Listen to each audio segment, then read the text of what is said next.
오늘 본문에서 여호사밧의 후대 왕들이 어떻게 신앙적으로 국가적으로 몰락하게 되는지를 잘 보여줍니다. 이제 우리는 그 핵심 원인을 어제와 그제 본문 마찬가지로 오늘 본문에서도 거론해야 하는데요. 핵심 원인은 무엇입니까? 북왕국의 아합 왕조와의 혼인 동맹에 있었습니다. 여호사밧 자신은 선한 왕이었습니다마는 북왕국 아합의 가문과 혼인 동맹을 맺은 것은 큰 실책이었습니다. 그 결과 그의 아들 여호람은 이세벨의 딸인 그의 아내의 악영향을 받아서 악하게 행했습니다. 그리고 결국 하나님의 징벌을 받아서 그의 아들 아하시야만이 남게 되었습니다. 오늘 본문에 이르는 것처럼 이 아하시야 왕은 겨우 1년밖에 다스리지 못했습니다. 그리고 이제 여기 문제의 인물이 등장합니다. 그것은 그의 모친인 아합과 이세벨의 딸 바로 아달랴입니다. 그는 동시에 북왕국의 오므리의 손녀입니다. 오므리의 아들이 아합이고 아합의 딸이 바로 아달랴입니다. 이것은 무엇을 이야기합니까? 악한 영향력의 계보가 계속 이어짐을 의미합니다. 이세벨은 두루와 시돈의 엣바알의 딸 바알 제사장의 딸이었습니다.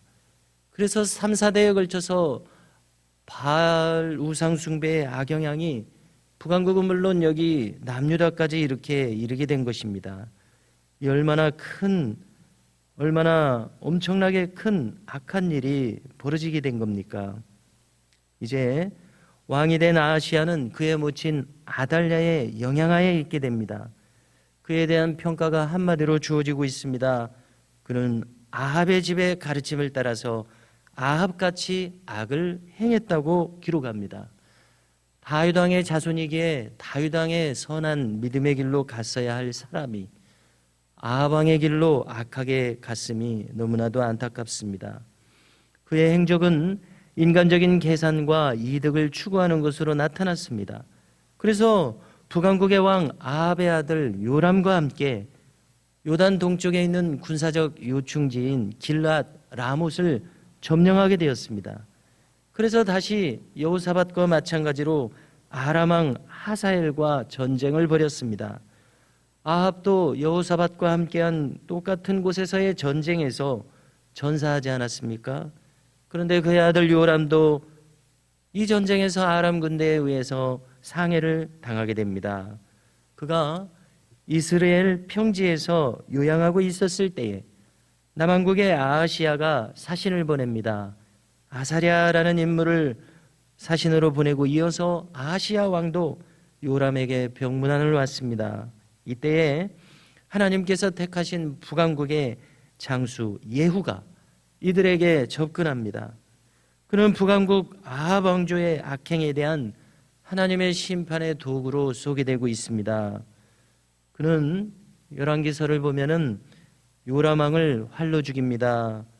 그리고 개들에게 던집니다. 이세벨도 창문으로 던져서 죽게 합니다. 아합의 아들 70명을 찾아가서 도륙합니다. 그리고 이스라엘의 많은 방백들을 도륙하고 바알 제사장 450명까지도 도륙합니다. 큰 심판의 도구로 사용된 인물이었습니다. 그런데 여기서 그치지 않았습니다. 그는 여기 북왕국에 방문한 남왕국의 왕 아하시야와 대동한 유다의 방백들도 사마리아까지 추격해서 죽이게 되었습니다.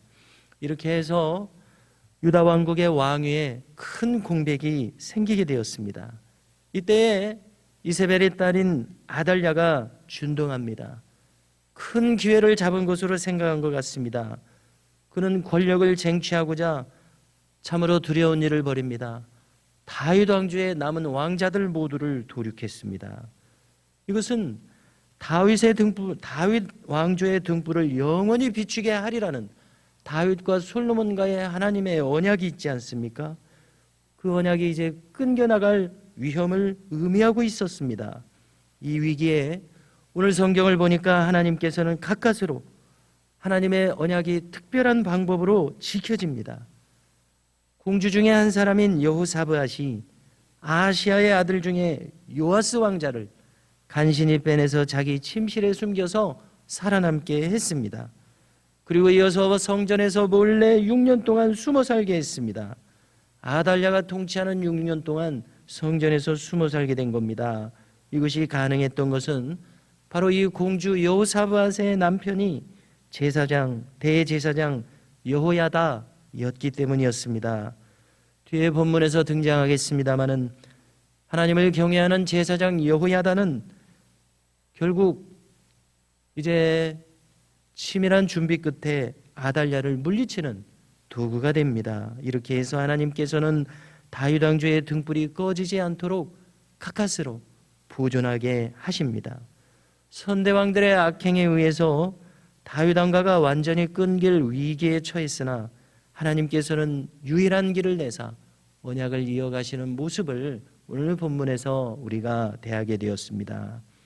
오늘 말씀을 통해서 우리는 악의 영향력이 얼마나 큰 파급력이 있는지 확실히 보게 되었습니다. 하나님을 섬기는 결혼관계를 맺는 것이 아니라 바알을 섬기는 자를 혼인관계로 동맹을 맺은 그 결과가 이렇게 큰 파급력이 있었습니다. 북왕국 이세벨의 영향력이 남왕국의 몰락으로까지 이어졌습니다. 그렇지만 다윗 왕조의 한 인물 어린 요아스가 성전에서 보존되었습니다. 이것은 참 상징적입니다. 하나님의 말씀의 영향력 하에 그가 숨겨지고 보존되었음을 보여주고 있습니다. 바로 이 점에서 우리가 어떻게 하나님의 생명력을 지켜갈 수 있을까에 대한 그 해답을 얻을 수 있습니다. 우리도 하나님의 말씀 아래에서 언제나 보존되어야 할 줄로 믿습니다. 다윗 왕가의 등불을 지켜주신 언약의 하나님께서 우리의 신앙도 온전한 신앙으로 보존해 주실 것을 우리는 굳게 믿어야 할 것입니다.